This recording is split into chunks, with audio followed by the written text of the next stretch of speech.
Welcome to the ASAP webinar series. My name is Sasha Peterson. I'm the Managing Director of the American Society of Adaptation Professionals. And we have a really exciting webinar today for you, kind of a sneak peek behind the scenes look at a new tool that's being developed by the Georgetown Climate Center and looking at state progress on implementing adaptation plans. So the agenda for today, I'm going to give a brief overview of the American Society of Adaptation Professionals, then I'll hand it over to Aaron Ray with the Georgetown Climate Center to do the webinar, and then we'll have some question and answers at the end. If you have questions throughout the course of the webinar, Aaron will definitely pause in key spots and allow for some discussion at that point, and then we can have some bigger picture discussion after he has presented all of the material. To give you an overview of the American Society of Adaptation Professionals, we currently have about 275 members nationally. Broken down, about a third of them are from government, local, state, federal, and tribal government. Another third is from the nonprofit sector. Almost 20% is from academic institutions, and about 15% from the private sector. We have a pretty good geographic diversity represented. Here's a recent snapshot of our membership from across the United States, as well as a variety of sectoral interests represented. We also have members in Hawaii and Alaska, which just didn't make the map for ease of viewing. Before we jump into the webinar, I do want to highlight that a new ASAP website is coming soon, so keep your eyes out for that. We're going to be doing a launch for ASAP members in about 2 months, so 6 weeks to 2 months, so it'll be more interactive, allow for member login and more direct member interaction. So I'm really excited about that. And once that new website is up and running, we'll be asking help to recruit your friends and colleagues, people you know that would be interested in ASAP, especially during 2014 when there are no member dues due to the generous support of the Kresge Foundation and the MacArthur Foundation. So without further ado, I want to transition to today's webinar topic. It's State Progress in Implementing Adaptation Plan. It's from the Georgetown Climate Center, and the sneak peek behind the scenes look at the new tool that they're developing. Aaron Ray will be leading the conversation, and there are others from the Climate Center there as well. And after the webinar is complete, we'll be posted on the adaptationprofessionals.org website at an appropriate time. Here are some contact information if you need to contact either ASAP or Aaron with questions or comments that come up after the webinar. All right, with that, I'm going to hand over the presentation to Aaron, and he'll take it away from here. Great, thank you very much, Sasha. Again, my name is Aaron Ray. I'm an Institute Associate here at the Georgetown Climate Center. I work primarily on adaptation.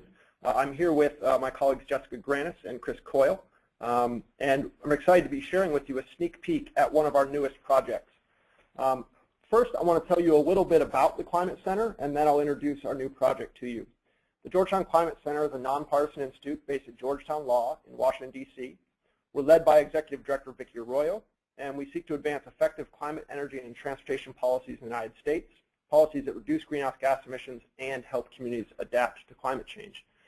We're presently engaged in a variety of activities related both to mitigation and adaptation, including work on EPA's forthcoming power sector emission rules and support for states regarding electric vehicles. The center is also a leader in the area of helping communities, states, and the federal government prepare for the impacts of climate change. Recently, we hosted a series of workshops with local, state, and federal officials to develop recommendations to inform the President's State, Local, and Tribal Leaders Task Force on Climate Preparedness and Resilience. In addition, this winter we offered our services through an open RFP process to state and local organizations to help them prepare for climate impacts. That process was very successful. We received more than 30 applications and are planning to begin work on some of those projects this spring. As you know, we also have a large number of resources that are available to folks working on adaptation on our website. Part of that is our Adaptation Clearinghouse, which includes more than 1,000 resources that can be searched by sector or location. I know many of you have contributed to the Clearinghouse, and we appreciate your help keeping this resource up to date. Thanks to the generous support of the MacArthur Foundation, we're in the process of expanding the Clearinghouse to make it even more useful. And one goal that we have is to make sure that the relevant resources in the Clearinghouse are available to users that need them. Currently, the clearinghouse enables users to find resources relevant to their state or locality. For example, in this view, you can see that a search for adaptation resources in California produced 149 relevant results. And if you scroll down the screen after doing that search, you can see many of the excellent resources that the clearinghouse has related to adaptation in California. The clearinghouse is a fantastic resource to practitioners. However, we're committed to continuing to improve the content and functionality of the clearinghouse. And so this new project I'm introducing to you today is part of our work to expand the clearinghouse and to highlight relevant resources. The screens that I have shown you so far are sort of our current website, but from here on in, the rest of the presentation will show screens that are not yet live on our website. You're getting a behind-the-scenes glimpse at this new content before we make it publicly available. These pages that you're about to see are still being created and tested, so please excuse any bugs that you see if they do happen to appear. In our new portions of the clearinghouse, every state will have a dedicated page that includes information about both its mitigation and adaptation activities. From the page you see here, users will be able to select a state to access information about both mitigation and adaptation. The thing that I'm really excited to share with you today is a special part of that expansion, which is for states with statewide adaptation plans, on this screen highlighted in blue. We're developing additional resources that provide users a detailed view of the state's progress implementing those statewide adaptation plans. For your information, the black dots on this map indicate localities with adaptation plans. Those are included in our clearinghouse, but they're not yet part of this in-depth implementation tracking project that we're doing. From the page that you see here, and I'll try to navigate a bit with my cursor to help you see what we're talking about, you can either select a state from the menu at the top right or by clicking on one of the states on the map. For the rest of this presentation, I'll use Maryland as an example. We've worked with Maryland officials to review the data that we've collected, but these screenshots are still preliminary. So let's select Maryland as an example.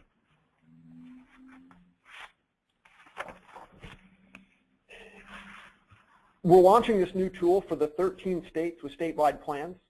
As additional states adopt plans, those will be added to the database.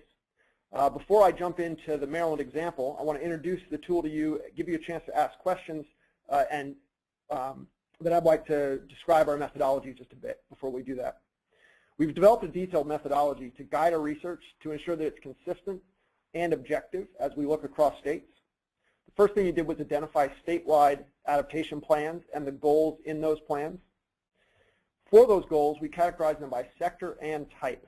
Some of our sectors include agriculture, biodiversity, coasts and oceans, and others. And these are the sectors that we use in the clearinghouse. The goal types allow us to distinguish between concrete changes in law and policy or measures that involve planning, capacity building, and assessment. Once we established what the goals were and what sector and type they were, we reviewed public available information. For example, if states had progress reports, we also looked at agency websites and other available information in order to assess the implementation of the goals in those statewide plans. Finally, we engaged states in outreach to ensure that our research was accurate and complete. And we're still in the process of working with states to make sure that what we have collected and that what we'll present accurately captures what those states are doing. So in this view, you can see a pop-up box highlighting Maryland's most recent statewide adaptation plan and their progress implementing the goals in that plan. So you can see as you hover over a state here, you get this smaller box that will give you just a brief highlight of what Maryland's been doing. By clicking on this black box, I can delve further into the details of Maryland's activities. So once you select a state, in this case Maryland, you'll see an overview of the status of that state's climate preparations. On these pages, we provide a description of the state's activities, a link to the state's adaptation plan, and a snapshot of the progress the state has made implementing the goals in that plan. One reason we're showing Maryland here as an example is because they've been a leader in preparing for climate impacts. The text you see on the left provides context and a history of Maryland's adaptation planning process. On the right, you can see a gray, yellow, and green bar indicating progress in implementing the goals in their adaptation plans. Now, Maryland is different from many states in that they actually have two plans, a Phase 1 strategy adopted in 2008 and a Phase 2 strategy adopted in 2012. So So we've analyzed each plan separately here. For example, if you look at the second bar on the right, there are 154 goals in the 2011 plan. Maryland has completed 2 of those goals already and has 92 in progress. Now, as you know, adaptation is an ongoing process, and so each state will be at a different place implementing their plans. The goal here is not to grade or to rate states, but to highlight the progress that they're making and to highlight it over time. And so we'll talk a little bit more about that in a moment. As I scroll down this page, you can see links to more details and a breakdown of goals by sector. We'll come back to those links to additional details, but we'll focus for a moment on the sectoral breakdown. You can see that it indicates the number of goals in progress or complete out of the total number of goals in that sector, and this is combining both the 2008 and 2011 plans. So, for example, looking at the infrastructure sector, combined across the 2 plans, Maryland has 34 goals, and 24 of those are either complete or are in progress. Now, as Sasha mentioned, I want to try to make this as much of a conversation as possible, so I'm going to stop here, and if you have any questions at this point, I can answer them, and then once we've talked a little bit about the questions you have, we'll dive even more into the details. And this is Sasha. If you do have a question, please just click on the raise your hand link, and then I can unmute you so you can ask your question. While you're thinking about that, Aaron, I do have a question. For these sectors that you're highlighting there, are those consistent across states, those 8 different categories, or are they unique and tailored to the adaptation plans that the states have created? Yeah, that was one of the, it's a great question, Sasha. It was one of the big challenges in doing this project was trying to be consistent across states, because states came at this from many different angles and using the sectors and the processes that work for them.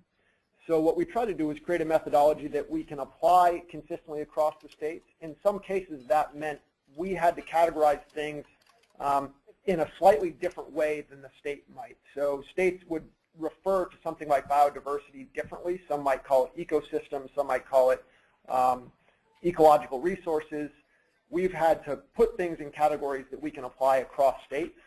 But in doing that, we tried to be as reflective of what the state intended in their plans.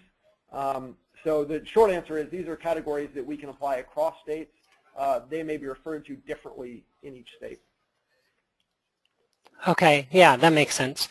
There's a question from Emily who doesn't have a mic but typed in a question. She was curious how frequently you plan to work on updating this data or what the plan is for updating the data. Yeah, it's another great question. We do intend for this to be dynamic over time because this is sort of early in the process for most states. And seeing where they are now is important, but also seeing how these things are implemented over time is important. Obviously, we all have limited resources, so we are sort of figuring out how it's going to be updated. We're committed to doing that, and I'm going to talk more about that coming up later in the presentation. That's something we're hoping that clearinghouse users can help us with, but we do intend to update it over time. Okay, and then just a follow-up from Emily. Is there methodology, are the details on your methodology available on the website once it goes live? Yeah, again, so none of this is live yet, but when it is live, we will have a link to the methodology so folks that are interested can see exactly how we went about doing the research. Okay, excellent. That's good for the transparency side of things. There's another question on whether there's a monetary component with these goals. I'm not exactly sure what that's referring to, but. So I don't know exactly what that's referring to either, but if the questioner is asking sort of about the financing that states are applying to this or the way that that's dealt with in the goals, it really depends on the goal. Some states will have specific targets to fund certain initiatives and others won't. If that was called out for in a goal, we've tried to reflect that as best that we can. All right, excellent. The person who asked that question would be happy to clarify, but just needs to type in her PIN or his PIN in order to be able to ask it directly. Maybe we'll circle back to that. Sure, we can come back to that at the end.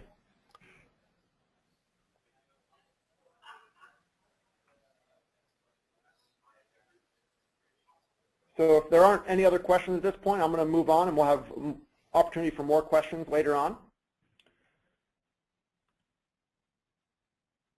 As you scroll further down that same page, so this is sort of the landing page for a state, we also have a list of and links to other state, regional, and local adaptation activities. These are links to resources in our clearinghouse. For example, again, using Maryland as an example here, their Living Shoreline Protection Act and Baltimore's Climate Action Plan are both included in our clearinghouse as relevant state and local activities. Every state, whether they have a statewide adaptation plan or not, will have a section on their dedicated state page with this kind of information, links to statewide and local and regional activities. So if I scroll back up to the top of that first page, there's links that take me to additional content. And in this case, I'm going to look down here to the View State Adaptation Plan Status button. That's going to give me even more information about how Maryland has implemented their adaptation plan. So the State Adaptation Plan Status page provides that additional information about the goals in the state plan. Again, because Maryland has two plans, this page gives the users an opportunity to select a plan by clicking on the relevant button here. We're looking at, in this case, the 2008 plan, the one that's highlighted in green. And you can see on the right that sort of snapshot with the bar showing what's been completed and what's still in progress. If we scroll down the page, you can see a breakdown of the goals by type. For example, we separated goals into changes in law or policy, planning and capacity building activities, and post-implementation monitoring to try to get a sense of the kinds of activities that states were including in their plans. And one of sort of the early lessons that we've come to in this research is, as might be expected, many of the recommendations in most states are related to planning and capacity building. This page also allows users to click on the goals completed buttons on the right to see a list of the goals in that category that have been completed. So if you look here at the summary by sector, it tells you the number of goals, the number that have no evidence of progress, the number that have progress demonstrated, and then the goals completed. And I can click on this goals completed button, and it expands to show me which biodiversity goals have been completed. So in this biodiversity category, Maryland has completed 2 goals from the 2008 plan. In this case, they identified high priority natural resource protection areas and developed adaptation strategies to reduce vulnerability in a number of sectors. So that gives you a sense of what Maryland has done, which goals have been completed. But if we want even more information about those goals, we can also access the completed goals report. And this is a page that, again, will give you additional information about those completed goals. So we're still looking at the 2008 plan here. We still have the summary tab on the right. If I scroll down on this page, I get a list of the completed goals from the 2008 plan. And as we saw, the second goal down this list was the biodiversity goal to identify high priority natural resource areas. And if I click on that, I get evidence of completion. So this is the research that we've done and the evidence that we found in that state that shows what Maryland did to complete this goal. So for example, the Green Print program was launched to map these areas, and targeted ecological areas are receiving priority funding. And we provide links there for users to access those programs so you can see for yourself the evidence that they have completed that goal. As you can see, this is a rich resource with the potential to be very useful to states and the public, and we're very excited to be rolling out this tool in the coming months. One of the things that I mentioned at the beginning that is very important is that we're engaged in outreach with states to ensure the accuracy of our research, and that's ongoing. But this is also intended to be a dynamic tool, as I mentioned, and one of the participants asked a question about this. We will be updating this research over time to see the progress that states are making. We're going to do that both through continuing our research here at the Climate Center, but also by asking clearinghouse users and states to report on their progress. And this is one area where we hope that ASAP users and clearinghouse users can help us. We will be providing a way through this tool for users to report on progress to us so that we can update what we have over time. And I hope that folks on this webinar, as they use this tool, will participate in that process. That's all of the screenshots that we're going to show you, but we do have time to answer more questions if folks have them and hear some ideas and feedback that people have. Well, great. Thank you, Aaron. Again, if you have a question, please just raise your hand, or you can type it into the question box and I can relay it. But if you are comfortable with it, I'd prefer to have you ask the question directly so Aaron gets the right questions from you. While you're thinking about those questions, I did have one to start us off. You talked about the initial work that you did to review the plans and then look through websites and see what progress had been made. And then you mentioned outreach to the individual states. Can you explain that a little bit more? Were there interviews involved? Like how did you really get a sense that about which actions had actually been implemented or were in the process of being implemented? So we started with the research that we've done here at the Climate Center, and so for every recommendation that we identified in a plan, we would try to find any evidence that we could find that had been implemented or was in the process of being implemented. Once we had essentially a large database with all the information, we made contact with public officials in those states, and in the state it depended on who and which agency was working on the plan. We reached out to those officials and said, we have this new tool, we'd love to have you review it, we want to make sure that what we're reporting here is accurate. And the actual details of how that outreach occurred depended on what worked for the officials in that state. So in some cases we would hold a conference call with a number of folks from various agencies and describe the tool and ask for their input. In other cases we just work with one or two core people that would then distribute materials to other folks in their state. But in any case, states were given the database that we have and given the opportunity to say, okay, you missed this, or we'd like to add this, or here's a place where we think there's more progress going on. Then we would go back and look at those resources and would update our database if appropriate. So it really was sort of a collaborative process with the folks in states who are in the process of implementing these plans. That's great. So you did end up talking or connecting with people in every state or pretty much every state? We're still in the process of that. So we've got that we've finished the process with some states and we're engaged in the process with others at this point. So that's one reason this is not yet live, is we want to give all the states a chance to review the material before anything is made public. That makes sense. All right, I have a question from Shana. Shana, go ahead. Or Shana, sorry.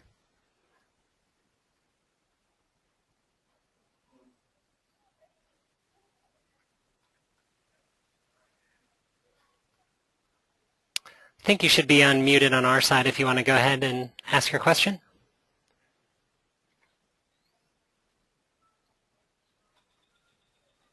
All right, let's come back to her. Rebecca, did you have a question that you wanted to ask Feldman?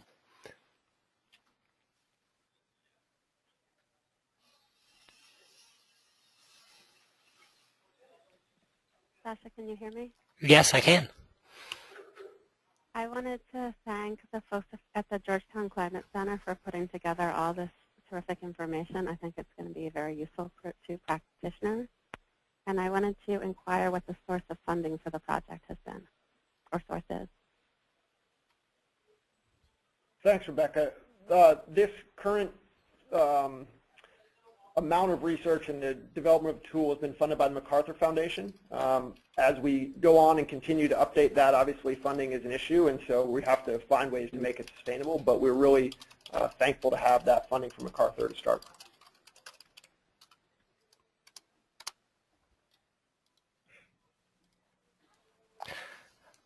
Great, and then there was another question about whether it's possible to download this data in a Excel or CVS format.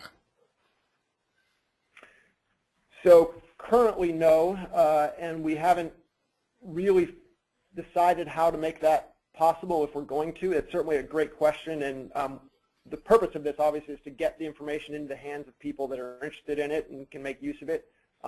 But the degree to which that'll be available is for download, we haven't figured out yet. So it's a good question. It's something that we can talk about more and figure out the best way to make the information as available as possible. Excellent. Thank you. Let's try Shana again. I think her microphone may not be working. So, she had a question about whether it was possible to have a built infrastructure and or natural infrastructure breakout, or if there's some delineation. Do you have any subgroups in your sectors? We currently just have the sectors and goal types that I've shown you. It was ongoing debate and discussion here about how best to categorize these recommendations, both that made sense from the way that they were categorized in state plans and that fit the sectors that we've been using in the clearinghouse and that other people in this practice area use. And so what we currently have is the sectors that we've identified, and they're not broken out further than that. It's possible in the future, that we can go back and re-tag things to make that possible, but at this point, we just have the sectors that we've already identified. No, that makes sense. And then a follow-up on that was whether it would be possible to kind of scale up or combine states to a regional perspective, potentially in line with the National Climate Assessment regions, so that you could look at have a regional snapshot of how the progress on adaptation? That's a great idea, and it's not something that we currently have built into the tool, but I think it's really interesting, and especially when you look at regions like the Northeast, where many states have these plans. It seems like a great idea. It's not something that we currently have, but it may be in the future. Sasha, this is Jessica. We're going to be undertaking a somewhat of a pilot of that with the Marco region. We're looking to work with the Marco group on regional adaptation, and part of the input that will go into informing their adaptation planning effort is some of this work we've done cataloging what's happening within the Marco states. And Jessica, can you remind me what Marco stands for? It's the Mid-Atlantic Regional Council on Oceans. Okay. I'm not sure what the acronym stands for, because I'm bad at remembering what acronym stands for. But it's a group of coastal managers working in the Mid-Atlantic region from New York down to Virginia. Okay, great, excellent. All right, I'm going to turn the mic over to Ed Thomas. Ed, do you want to go ahead and ask your question?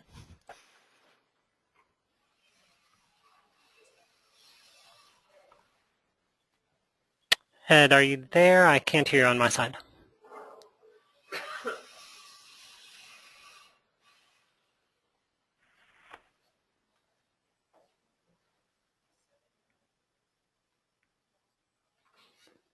Okay, we'll leave that line open. There was another question that came in through the question box on whether there's the potential, along the lines of scaling up to regional efforts. Could you do sub-state regions? Could you look at potentially, like the California Climate Collaboratives and kind of look at those compilation of local plans? Or like, what's the overall picture for looking at the local implementation and not just the state level? What are those next steps? Yeah, it's another great question, and important because, as we know, adaptation is happening first at the local level. And I mentioned we have cataloged in the clearinghouse local adaptation activities, and we'll continue to build out sort of the wealth of resources that we have there as more and more localities adopt adaptation plans and undertake adaptation activities. We currently haven't, just from an issue of capacity, tried to catalog or tried to track the implementation of those local activities in the way that we have done with states, just because of the amount of work that would take. But the sort of methodology that we've developed could certainly be expanded to localities if you had the time and the willingness to do it. And I think it'd be really interesting to see what's being done at the local level with this same kind of rigorous methodology. And then once that was complete, then you could potentially aggregate into like some of these regional collaboratives that are happening? Yeah, theoretically, sure. Just there's a lot going on, and so it's one of the things we learned in this process is just how much work it takes to go through these plans goal by goal and go through state activities agency by agency and see what's happening. And so it's really valuable work, but it takes a lot of people and a lot of time to get an accurate picture of what's happening. Right, yeah, it's definitely a lot of work on your part just to get to this point. I'm going to try going back to Ed one more time, see if his mic's working. Otherwise, he typed in the question, and I'll ask that. Ed, do you want to try one more time?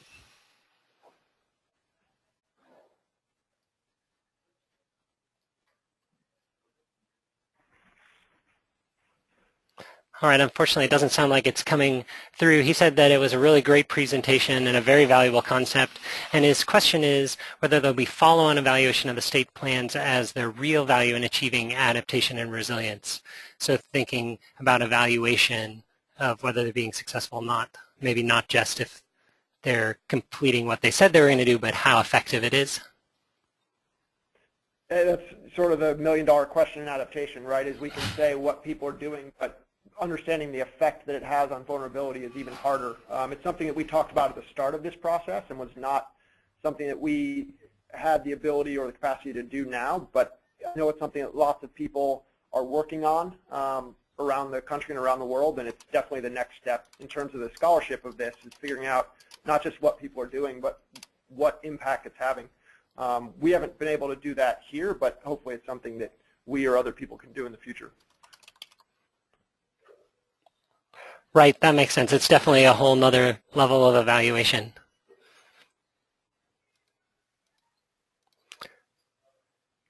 Steve Kline had a question, so I'm going to go ahead and unmute his line.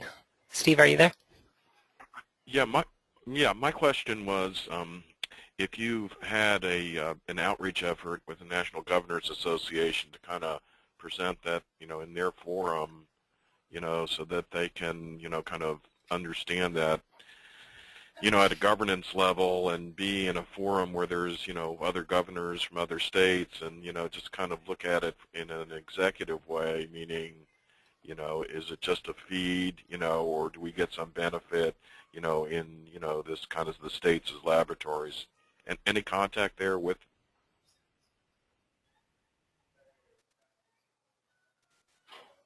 Particular project, we've been working with individual states, not with the NGA as a group. But one of our goals is to make this information available and useful to the general public, but also to states themselves, so that they can have a better sense of what has been accomplished in their state, and so they can learn from other states. And so the kind of outreach that you're talking about, I think, would be really valuable, hopefully to states, to give all the states a better sense of what's going on. It's a great idea. Yeah, and then a parallel question, have you had any interest from the USGCRP or the administration in, understanding, what is the state of implementation in various states there towards bringing any programmatic budgets to the states to, get up to a certain point of accomplishment under the guise of preparedness? So our executive director, Vicki Rowe, spoke on this topic at NCSE a few weeks, maybe a month ago or so, I forget the timing, Okay. But about that very point, that this potentially could be fed into that kind of process to get a sense of what's going on. So if the work that we've done can be useful in that context, that would be fantastic, and hopefully it can be. Right, because the last thing, I fear is this sense out among the states of another unfunded mandate. It's not in other words, if there's not some sort of attempt to, in a budget way, recognize and, have some sort of organized and programmatic funding, it's not, we can't be assured of getting there and be catch as catch can with various states depending on local interest. And that's one thing that we have been uncovering in the process of doing this research, is there's a lot of factors that determine how successful a state is in implementing these plans. And you can imagine what some of those factors are, but certainly resources is one of them. And it's one thing to write the plan, but state agencies and folks in the states need the resources to be able to implement those plans. And so different states have provided various levels of resources to their agencies to do this kind of implementation. Yeah, and I do believe out there and have been participating in what you call local adaptation planning, that is, more organic, and it comes from federal government agencies, it comes from local citizens. There's a lot of different reasons why smaller kind of self-generated adaptation planning and implementation is going on in kind of a unstructured way. In other words, people just decide to do it and then they move on. Yeah, I mean, I think one of the things that we're hoping with this tool is that we'll be able to unpack somewhat of the narrative of why adaptation is happening in these various places and how it is progressing and being implemented, and what some of the mechanisms that the states are putting in place to allow it to take root and be implemented. So cataloging, where they're putting funding and resources and making those resources available to both their state agencies and their local governments, where they're developing tools like in California with the CalAdapt tool to help their local governments deal with the data challenge and have usable information that they can translate into their planning processes. And that can then show the model that you can replicate, and the different models that are being developed in different parts of the country, and how they're putting together the pieces from the funding to the data and technical services to the law and regulation. Yeah, I just think politically it's very inviting to see the states as laboratories and to compare and to look for best practices, and so I think there's kind of a win-win story out there if it can be brought to light in a way of there's lots of different ways to approach this. States have moved out in various directions and local communities, and then really have that kind of best practice emerge from multiple experiments out there. Yeah, most definitely. Yeah, I mean, there's got to be an upside to this, right? That's what we're hoping. Okay. Show the good work, and hopefully people will pay attention, support. That actually brings us to a follow-on question from Shana.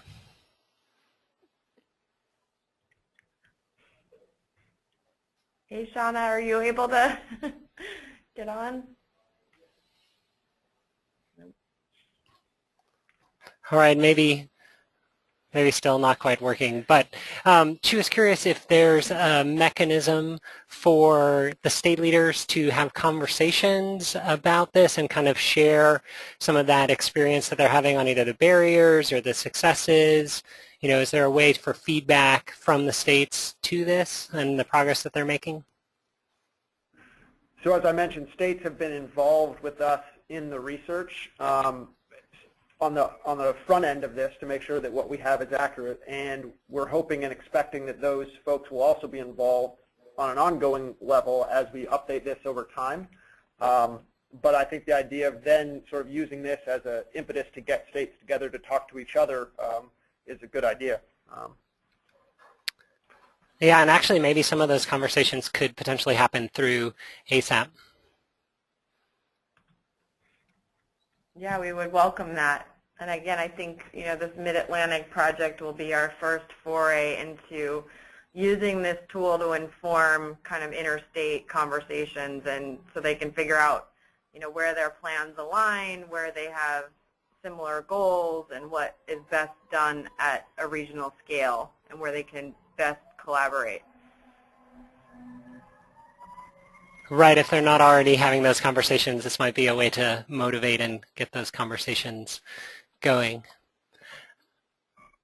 Ed had a follow-up question on whether if anyone's working on defining adaptation and resilience, and then kind of along this lines of, could we, maybe a next step is thinking about how we could collaborate to draw on the information that's already out there from all these state plans to look at those promising practices, see what's working, and how to move that forward that Steve was talking about.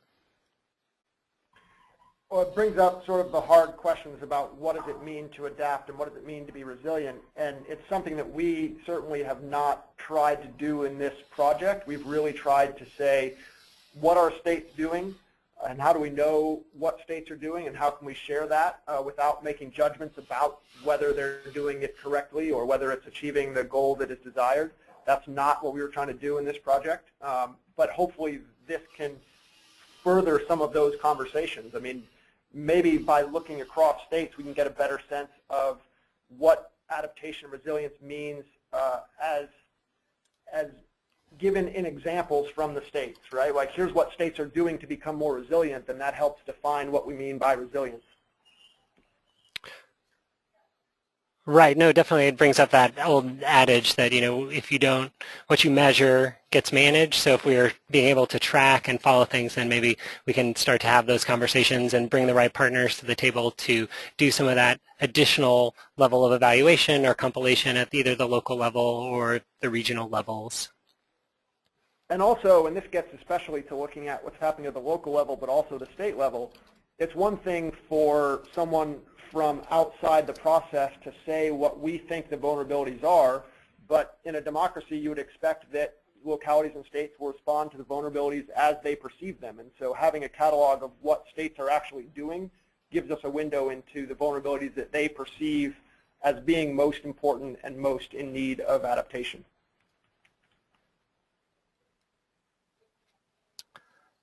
All right, let's try Shana one more time.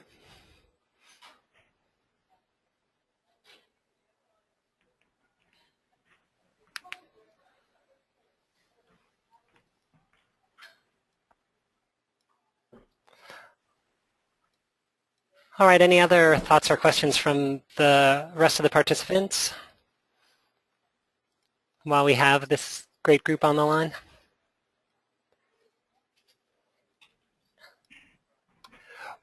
Aaron, what's the plan for rolling this out? Do you have, I know you have your states are looking at the data, making sure that they're doing it, you've categorized it correctly. Do you have a time frame for when you want to make it? Yeah, so there's a couple of factors that are determining how quickly we can get this rolled out, both technically and in terms of getting the research reviewed by the states. We're hoping that we'll be able to achieve that rollout within the next couple of months, but that's sort of a fuzzy deadline at this point. But we certainly want to make it available as quickly as we can, but under the conditions that the system works and looks the way we want and that the information is accurate. So we want to make sure those things are done before we make it publicly available. Yeah, I know that makes a lot of sense. So next couple of months-ish. That's the target. Yep. All right. Well, very good. Thank you for all the great information and this sneak peek behind-the-scenes look at this tool. I think I've got a lot of comments through the question panel that people are excited about seeing it and getting to click around in it and see, be able to have that information a little more readily available. So if you have yeah, go ahead. I was just going to say we really appreciate the opportunity and want to encourage anyone who has questions or ideas to get in touch with me. My contact information is here, and we'd love to talk to anyone more about this who's interested. And Sasha, this is Chris. I'd just jump in and say that, I think Aaron's done a really good job of showing this implementation tool. There's one piece of this that's not mocked up yet, which is sort of being able to notify users. People will be able to sign up to see notifications of when things are changing on this plan. It's part of a bigger push that we plan to have. It may not be on the same timeline, but to be able to allow users to be notified of new resources coming into the clearinghouse by different methods, whether it be sector or impact. And so that's something we'll look forward to keeping ASAP abreast on. And then on the mitigation side, as Aaron mentioned, along a similar timeline with these state profiles, there will be, things like carbon pollution rates and energy efficiency data and renewable energy data that will hopefully inform some of the mitigation conversations that are happening and moving forward as the EPA looks to make some standards and regulation as it pertains to the power sector. So there's a lot of interesting tools that are going to be coming out along a very similar timeline and path here, and we'll look forward to keeping everyone abreast of those. Yeah, that's great. And I know ASAP members would be interested in being able to receive those updates potentially tailored to their interests as new resources are added, primarily on the adaptation side, but not to the exclusion of the greenhouse gas emissions component, but focusing on the adaptation piece. So let's continue to explore that for sure. Well, I just want to thank you. Yeah, thank you again for giving this presentation. Thanks to everyone who participated in the webinar. Stay tuned for the next one of these webinar ASAP member webinars that will be coming out in April. We haven't quite solidified the dates, but it will be in your next ASAP member newsletter. So with that, we'll conclude the presentation. Thank you very much. And if you have any specific follow-up questions or comments or ideas, feel free to contact Aaron there with those contact details or myself, and we'll